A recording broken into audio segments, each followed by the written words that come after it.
Hello, नमस्कार. तर आज होती अक्षय तृतीया आणि वृंदासोबत मी पण लवकरच उठले. मम्मी सकाळी वृंदाला बाहेर घेऊन गेली किचनमध्ये आणि ती किचनमध्ये अशी खेळत होती. मम्मीचं इकडे पुरणपोळीचा स्वयंपाक चालू होता. बराच वेळ वृंदा खेळली. त्यानंतर मग म्हटलं थोडंसं वृंदाला झोपवावं म्हणजे ती चिडचिड नाही करायची. वृंदा थोडा वेळ झोपल्यानंतर मी झाले फ्रेश. मी फ्रेश होऊन आल्यानंतर वृंदा उठलेली होती. मग वृंदाला द्यायची होती औषधं. वृंदाची डेलीची टॉनिक दिल्यानंतर मला करायची होती पूजा. त्यामुळं मग मी वृंदाला पिऊदादापाशी ठेवलं. वृंदा बराच वेळ पिऊदादासोबत खेळत होती. ती खेळतपर्यंत मग मी माझी पूजेची तयारी केली. आज अक्षय तृतीया. अक्षय तृतीया म्हणजे 3.5 मुहूर्तांपैकी एक मुहूर्त हे तर सगळ्यांना माहितीच असेल. आणि दरवाजाबाहेरची पूजा जी करतात ती मी करत होते. तर हे माझे आजोबा आहेत आणि अक्षय तृतीयाला पितरांची पण पूजा केली जाते.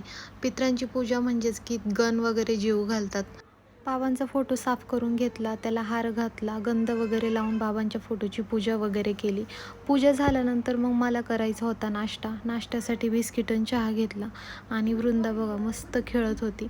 बऱ्याच वेळ वृंदा खेळत होती. माझा नाश्ता झाल्यानंतर मग वृंदाला घेतला अंघोळ घालायला. मामीने आणि मी वृंदाला अंघोळ घालून घेतली. वृंदाची अंघोळ झाल्यानंतर ती झोपी गेली. मग काय मला लगेचच उरकायची होती कामं, कारण की आज खूपच जास्त पसारा होता. मी पटापट माझी सगळी कामं उरकून घेतली. कामं उरकल्यानंतर खूप जास्त भूक लागली होती आणि पुरणपोळीचा स्वयंपाक होता. मग मी जेवण केलं आणि जेवण झाल्यानंतर मला करायचे होते व्हिडिओ एडिट.